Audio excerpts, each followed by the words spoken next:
নমস্কার, সেকালে রান্নাঘরে সকলকে জানাই সাদর আমন্ত্রণ। আজ আমি 250 গ্রাম মতো পনির নিয়েছি, ক্রিম পনির। এই পনির দিয়ে আজকে আমি নিরামিষ তরকারি করব, পনিরের নিরামিষ রেসিপি। এই জন্য আমি নিয়েছি মটরশুঁটি, ক্যাপসিকাম আর আলু আর অল্প গাজর ছোটো ছোটো করে কেটে ধুয়ে নিয়েছি, আর নিয়েছি ফুলকপি। প্রথমে আমি এই পনিরটা উষ্ণ গরম জলে নুন দিয়ে আধ ঘন্টা ভিজিয়ে রাখবো।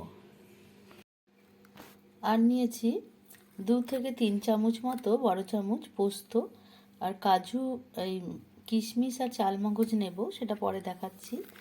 আর এখানে কাঁচা লঙ্কা কিছু বেটে নিয়েছি, আর নিয়েছি অল্প আদা বেটে।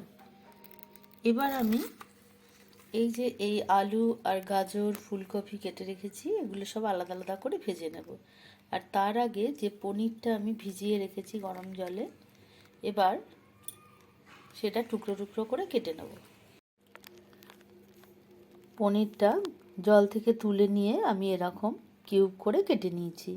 এবার এটা হালকা হালকা করে ভেজে নেব, খুব বেশি ভাজবো না, হালকা করে সাদা তেলে ভেজে নেব।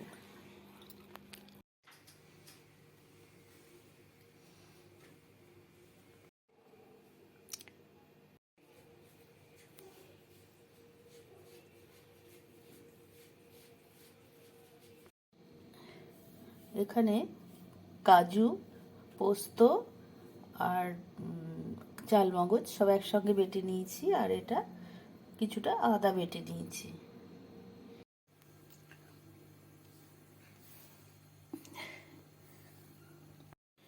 এবারে গ্যাস অন করে কড়াই বসিয়ে দিয়েছি, কড়াই গরম হয়ে গেছে, দিয়ে দিয়েছি অল্প সাদা তেল, আর দেবো সামান্য লবণ। এবার আমি পনিরগুলো হালকা করে ভেজে নেব।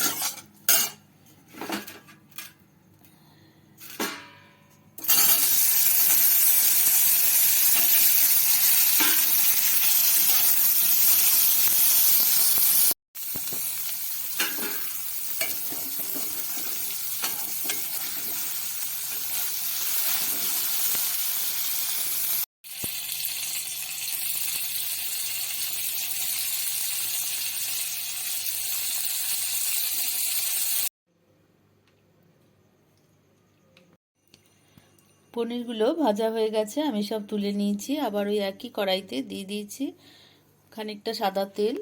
এবার আমি কপি, আলু, গাজরগুলো হালকা করে ভেজে নেব। ভাজার সময় দিয়ে দিয়েছি অল্প লবণ, তাতে কপিগুলোর মধ্যে যাতে লবণটা শুষে যায়।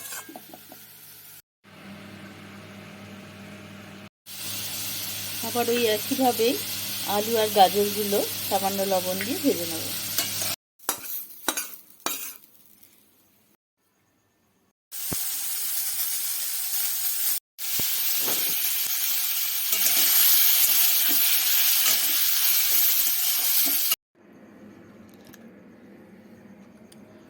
আমি সব কিছু ভেজে নিয়েছি। এবার আমি আবার গ্যাস অন করে কড়াই বসিয়ে দিয়ে দেব বেশ খানিকটা সাদা তেল।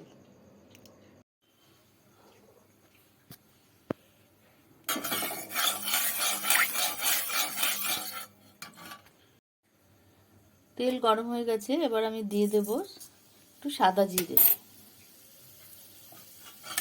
সাদা জিরেটা হালকা কয়েক সেকেন্ড নাড়াচাড়া করে নেবার পর দেবো 1 চামচ আদা বাটা।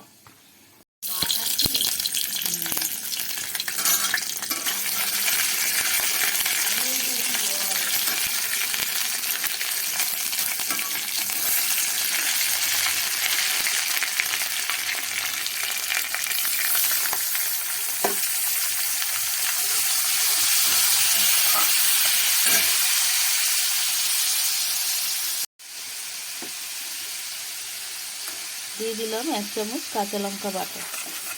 সব কিছু ভালো করে নাড়াচাড়া করে নিতে হবে।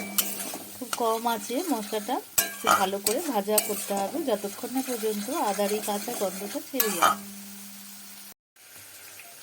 এখানে নিয়ে নিয়েছি 2 চামচ মতো টক দই। টক দইটা আমি ভালো করে অল্প জল দিয়ে ফেটিয়ে নিচ্ছি। আর এর মধ্যে দিয়ে দেব 1 চামচ মতো চিনি। চিনিটা খুব ভালো করে সঙ্গে মিশিয়ে নিতে হবে। এবার দেব বেটে রাখা জিরে।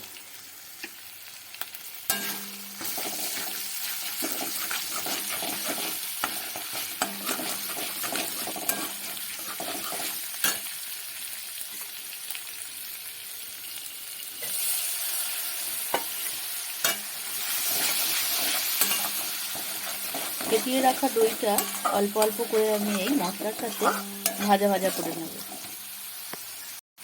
মশলাটা প্রায় ভাজা ভাজা হয়ে গেছে, কাঁচা গন্ধ ছেড়ে গেছে। এবার আমি দিয়ে দেবো কাজু পোস্ত বাটাটা আর চালমগজ বাটা।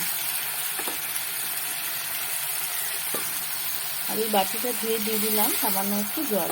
এবার এগুলো সব আস্তে আস্তে কষিয়ে নেব।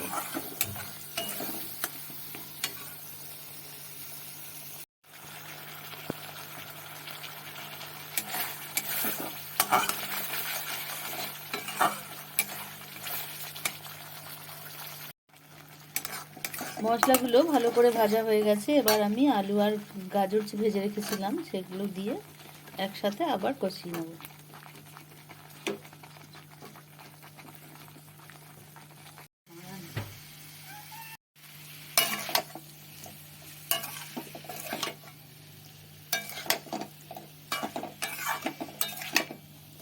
ফুলকপি, আলু, গাজর সব আমি একসঙ্গে ভালো করে মিশিয়ে দিলাম মশলার সাথে। এবারে আমি একটা অন্য পাত্রে জল গরম করে রেখেছি। এবার সেই জলটা পরিমাণ মতো জল দিয়ে দেবো।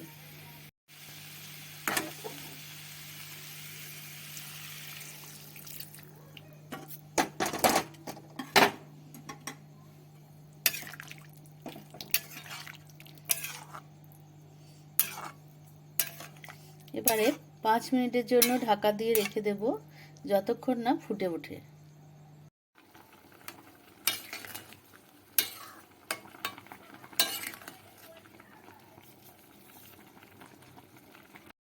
এবারে ক্যাপসিকামগুলো দিয়ে দিলাম। তরকারি প্রায় হয়েই গেছে, আর 1-2 মিনিট আমি এটা ফুটিয়ে নামিয়ে দেবো।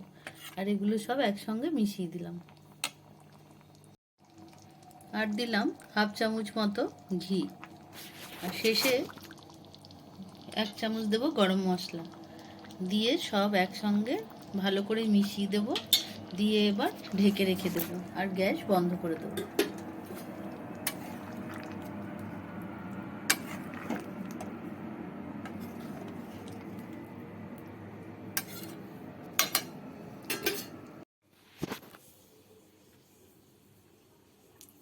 হয়ে গেল আমার নিরামিষ পনির।